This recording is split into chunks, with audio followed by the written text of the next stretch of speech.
Hi guys, alas 3:30 na po guys.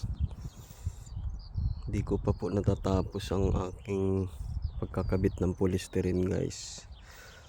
At medyo napakalaking area po nito guys. Mula kahapon guys hanggang ngayon, ito pa lang yung nakakabit ko.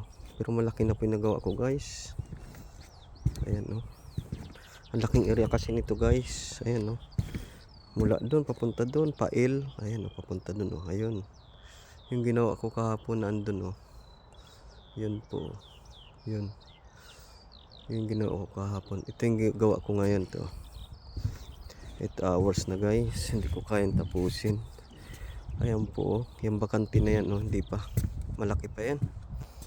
Itong buong area pong ito mga kaibigan, nawa 1/4 ay na ano ko pa lang, 3/4 ko pa lang, may 1/4 pa. Okay po, yan lang po, maraming salamat. Ito gawa ko ngayong Saturday.